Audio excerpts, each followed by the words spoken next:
Do not buy 12 Tribes on Earth hair growth oil and hair magic elixir unless you want super healthy, gorgeous hair that grows. They have a whole line of amazing hair growth products, including hair growth leave-in conditioner spray, hair growth shampoo, hair growth spray, and hair growth butter. I'm starting to sense a theme here. They include quality natural ingredients. They smell amazing, and you can see the results for yourself. So if you're looking for healthy hair growth for your natural or relaxed hair, try 12 Tribes on Earth today.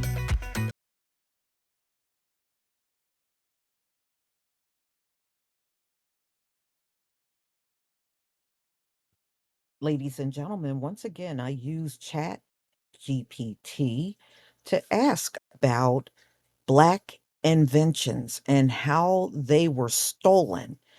So it's going to tell you how they put things in place so that when things were invented by our forefathers and foremothers, how step by step it got stolen by white people that did not invent it, but their names went on the invention. And we know these things happen. Even they know, their denials don't throw me off one bit.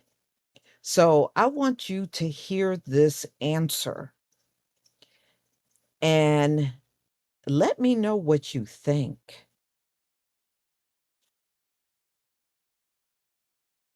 White people and institutions historically stole or took credit for Black inventions through a combination of racist laws, systemic exclusion, and intellectual theft. Here's how it happened, clearly and factually. 1. Black inventors were denied patents under slavery.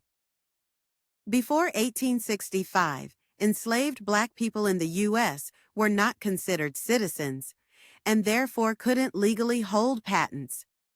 If an enslaved person invented something, the credit and profits went to their enslaver, who was considered the legal owner of both the person and their invention.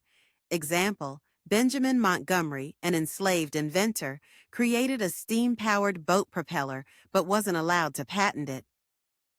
2. White employers took credit for Black workers' ideas.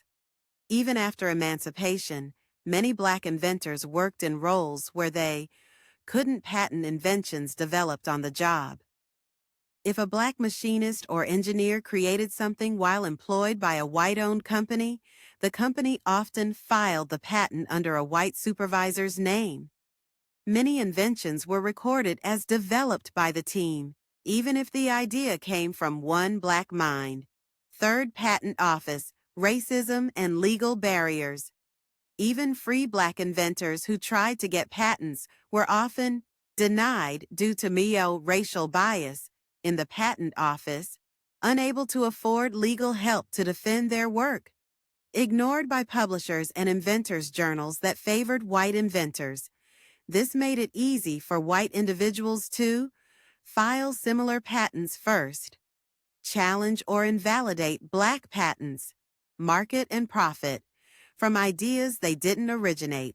4th, Black inventors had to hide their identity.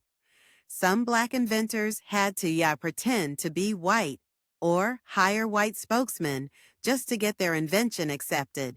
Example, Garrett Morgan had to use a white actor to demonstrate his gas mask in order to get it sold. Once the truth was discovered, sales plummeted, and the invention was often rebranded. 5. White historians and institutions erased Black names. School books, museums, and patent archives often excluded Black inventors from the narrative. Many were labeled as assistants or aides to white inventors, despite being the actual originators. This erasure made it easy for white inventors to get public credit, even if the invention had already existed. Real example, the light bulb. Thomas Edison is credited with inventing it, but Latimer, a Black inventor, created the carbon filament that made it viable for daily use. Edison's version was unreliable. Latimer's improvement changed everything, Yet his name is rarely taught. White people didn't just claim Black inventions, they took them through. Laws that excluded Black inventors, racist institutions that blocked recognition, economic systems that rewarded the powerful, cultural erasure that rewrote history. Now, you heard the answer. Now, ladies and gentlemen, I happen to think it's a very honest answer. And I think it is a very accurate answer based on the history of this country and how laws and many things were put in place that made it very difficult for our people to get their inventions out there because of racism. And we know those things even occur to this very day. Y'all remember Moses West and how he came up with a machine that took the air and made it into water. And a white man stole that invention. And he's going around with his machine this very day. So they haven't stopped doing it at all. Even generations later, the same people are still stealing from our brothers and sisters. So it's still prevalent even to this very day. And we know that. Look, I've had stuff stolen from me on jobs, y'all. But see, it took that to happen to me for me not to share any of my ideas with them. I don't share no idea with them now. I keep it for to myself or I will implement it on my own.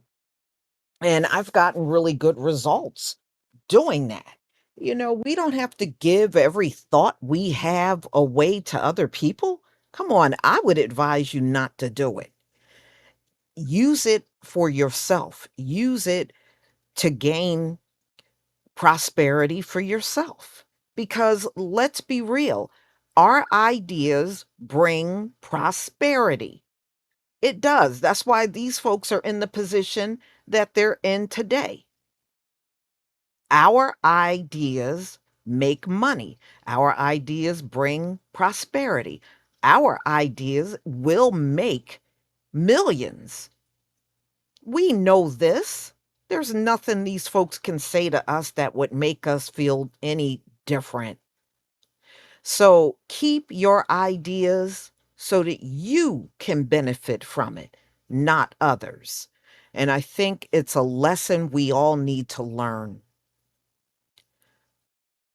Please tell me what you think about this answer. I happen to think it was a very good answer, one that I could understand and one that made perfectly good sense based on the history that we have seen in this country. But tell me what you think. Please leave your comment and subscribe. Don't forget to hit on the notification bell, and I'll see you on the next video. Peace, family.